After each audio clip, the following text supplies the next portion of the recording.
ਗੋਇਲ ਸਾਹਿਬ, ਸਭ ਤੋਂ ਪਹਿਲਾਂ ਤਾਂ ਮੈਂ ਇਹ ਦੇਖ ਰਹੀ ਸੀ ਕਿ ਮੈਂ ਨਾ ਆਪਣੇ ਵਾਲਾਂ ਲਈ ਬਹੁਤ ਕੁਝ ਕਰ ਲਿਆ।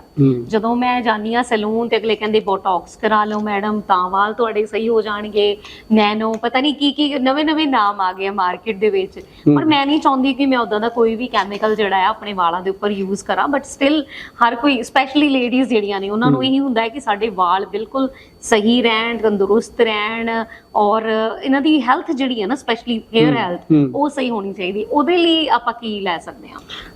ਦੇਖੋ ਪਤਾ ਕੀ ਹੈ, ਵਾਲਾਂ ਲਈ ਸ਼ੈਂਪੂ ਬਹੁਤ ਆਉਂਦੇ ਆ, ਤੇਲ ਬਹੁਤ ਆਉਂਦੇ ਆ, ਲੋਕਾਂ ਨੇ ਯੂਜ਼ ਬਹੁਤ ਕੁਝ ਕੀਤਾ, ਬੜੀਆਂ ਚੀਜ਼ਾਂ ਫਾਇਦਾ ਵੀ ਕਰਦੀਆਂ ਨੇ, ਲੇਕਿਨ ਜਿੱਥੇ ਕਹਿੰਦੇ ਨੇ ਕੋਈ ਵੀ ਚੀਜ਼ ਨਹੀਂ ਕੰਮ ਕਰਦੀ, ਕਹਿੰਦੇ ਜਿੱਥੇ ਨਾ ਪਹੁੰਚੇ ਰਵੀ ਉੱਥੇ ਪਹੁੰਚੇ ਕਵੀ। ਮਤਲਬ ਜਿੱਥੇ ਨਾ ਕੋਈ ਵੀ ਚੀਜ਼ ਕੰਮ ਨਹੀਂ ਕਰਦੀ ਉੱਥੇ ਫਿਰ ਨਾ ਆਯੁਰਵੈਦਿਕ ਦੇ ਵਿੱਚ ਮਲਟੀ ਸਪਲੀਮੈਂਟ ਕੰਮ ਕਰਦੇ ਆ, ਯਾਨੀ ਸਾਡੇ ਅੰਦਰ ਜੋ ਜਾਏਗਾ, ਇਨਸਾਈਡ ਜਿਹੜਾ ਅੰਦਰ ਜਾਏਗਾ। ਕਿਉਂਕਿ ਜਦੋਂ ਤੁਸੀਂ ਉੱਪਰੋਂ ਜਿੰਨਾ ਮਰਜ਼ੀ ਪੌਦੇ ਦੇ ਉੱਤੇ ਪੱਤੇ ਧੋਈ ਜਾਓਗੇ, ਜਦੋਂ ਜੜ 'ਚ ਪਾਣੀ ਨਹੀਂ ਪਾਓਗੇ ਪੱਤਾ ਹਰਾ ਹੀ ਨਹੀਂ ਹੋਣਾ, ਹੈ ਨਾ।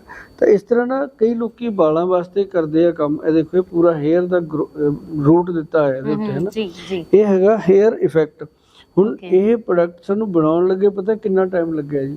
ਮੇਰਾ ਖਿਆਲ ਹੈ ਵੀ ਇਹਦਾ ਜਿਹੜਾ ਨਵੰਬਰ 2005 ਤੋਂ ਹੁਣ ਤੱਕ ਰਿਸਰਚ ਵਰਕ ਚੱਲ ਰਿਹਾ ਸੀਗਾ। ਇਹਦੇ ਉੱਪਰ ਸਪਲੀਮੈਂਟ ਹੈ ਔਰ ਇਹ ਗੋਲੀ ਹੈ। ਤੁਸੀਂ ਡੱਬੀ ਫੜ ਕੇ ਦੇਖੋਗੇ ਕਿੰਨੀ ਹੈਵੀ ਹੈ, ਫੜ ਕੇ ਦੇਖੋ ਭਾਰੀ ਹੈ। ਇਹਦੇ ਚ ਗੋਲੀ ਦਾ ਵਜ਼ਨ ਹੀ ਬਹੁਤ ਆ। ਅਮੀਨੋ ਐਸਿਡ ਹੈ, ਐਸੈਂਸ਼ੀਅਲ ਵਿਟਾਮਿਨਸ ਨੇ ਔਰ ਹੇਅਰ ਨਰਿਸ਼ ਕਾਮ ਬਲੈਂਡ, ਕਾਫੀ ਕੁਝ ਹੈ ਇਸ ਛੋਟੇ ਜਿਹੇ ਪ੍ਰੋਡਕਟ ਦੇ ਵਿੱਚ। ਔਰ ਬੜੀ ਗੱਲ ਪਤਾ ਕੀ, ਇਹਦੇ ਚ ਹਰ ਤਰ੍ਹਾਂ ਦਾ ਮਿਨਰਲ ਪਾਇਆ ਗਿਆ ਜਿਹਨੂੰ ਅਸੀਂ ਕਹਿੰਦੇ ਆ ਕੋਲਾਜਨ ਵੀ ਇਹਦੇ ਵਿੱਚ ਆ, ਤੇ ਇਹ ਵਾਲਾਂ ਨੂੰ ਇਮੀਡੀਏਟ ਝੜਨ ਤੋਂ ਰੋਕ ਦਿੰਦਾ। ਬੜੀ ਗੱਲ। ਅੱਛਾ, ਜਿਨ੍ਹਾਂ ਲੋਕਾਂ ਦੇ ਵਾਲ ਉਮਰ ਤੋਂ ਪਹਿਲਾਂ ਸਫੇਦ ਹੁੰਦੇ ਆ, ਜਿਵੇਂ ਸਾਡੀ ਤਾਂ ਉਮਰ ਹੋ ਗਈ, ਸਾਡੇ ਵੀ ਸਫੇਦ ਹੋ ਸਕਦੇ ਆ, ਪਰ ਉਹ ਦੁਬਾਰਾ ਕਾਲੇ ਨਹੀਂ ਹੁੰਦੇ।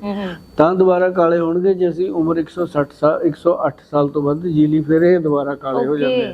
ਹਾਂ, ਤੇ ਲੇਕਿਨ ਜਿਹੜੇ ਹੁਣ ਬੱਚੇ ਆ ਜਿਨ੍ਹਾਂ ਦੀ ਉਮਰ ਘੱਟ ਹੈ, ਉਹਨਾਂ ਦੇ ਜਿਹੜੇ ਵਾਲ ਚਿੱਟੇ ਹੋਣ ਲੱਗ ਗਏ, 10ਵੀਂ 12ਵੀਂ ਪੜ੍ਹਦੇ ਬੱਚਿਆਂ ਦੇ ਹਨਾ, ਇਹ ਉਹਨਾਂ ਵਾਸਤੇ ਸਭ ਤੋਂ ਇਫੈਕਟਿਵ ਔਰ ਸੇਫ ਚੀਜ਼ ਹੈ। ਇੱਕ ਤਾਂ ਹੁੰਦੇ ਨਾ ਦਵਾਈਆਂ ਲੈ ਲਈਆਂ ਆਪਾਂ ਨੇ, ਇਹ ਬਿਲਕੁਲ ਸੇਫ ਹੈ। ਆਪਾਂ ਆਪਣੇ ਡਾਕਟਰ ਦੀ ਸਲਾਹ ਨਾਲ, ਵੈਦ ਦੀ ਸਲਾਹ ਨਾਲ ਤੁਸੀਂ ਲੈ ਸਕਦੇ ਹੋ ਇਹਨਾਂ ਚੀਜ਼ਾਂ ਨੂੰ। ਉਹ ਚੀਜ਼ਾਂ ਨੇ, ਇਹਦਾ ਨਾਮ ਹੈਗਾ ਹੇਅਰ ਇਫੈਕਟ। ਇਹ ਆਪਣੀ vaidban.com ਤੇ ਪਿਆ ਹੋਇਆ, ਤੁਸੀਂ ਜਦੋਂ ਵੀ ਦੇਖੋਗੇ ਤੁਹਾਨੂੰ ਮਿਲੂਗਾ।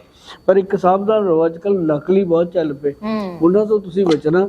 ਜਿਹੜਾ ਸਕਰੀਨ ਤੇ ਟੈਲੀਫੋਨ ਨੰਬਰ ਛਾਪਿਆ ਰੀਮਾ ਮੈਡਮ ਨੇ ਜਾਂ ਡਿਸਕ੍ਰਿਪਸ਼ਨ ਚ ਦਿੱਤਾ, ਜੋ ਵੀ ਇਹਦੇ ਚ ਵੈਬਸਾਈਟ ਜੋ ਕੁਝ ਦਿੱਤਾ ਹੋਇਆ ਉਹਦੇ ਤੇ ਧਿਆਨ ਦਿਓ ਬਸ। ਹੋਰ ਕੋਈ ਤੁਹਾਨੂੰ ਫੋਨ ਕਰਦਾ ਵੀ ਮੈਂ ਜੀ ਬਾਅਦ ਚ ਪੈਸੇ ਲੈ ਲਵਾਂ, ਇਹ ਕਰ ਲਵਾਂ ਗੱਲੇ ਨਾ ਸੁਣੋ, ਕਿ ਵੀ ਸਾਡੀ ਗੱਲ ਜਦੋਂ ਹੋਊਗੀ ਅਸੀਂ ਆਪੇ ਲੈ ਲਾਂਗੇ। ਪਰ ਤੁਸੀਂ ਸਿੱਧਾ ਫੋਨ ਇਸੇ ਤੇ ਕਰਨਾ, ਗੱਲ ਕਰਦੀ ਆ ਜੇ ਤੁਸੀਂ ਓਰੀਜਨਲ ਪ੍ਰੋਡਕਟ ਲੈਣਾ। ਬਾਕੀ ਤੇ ਫਿਰ ਡੁਪਲੀਕੇਸੀ ਬਹੁਤ ਹੈ।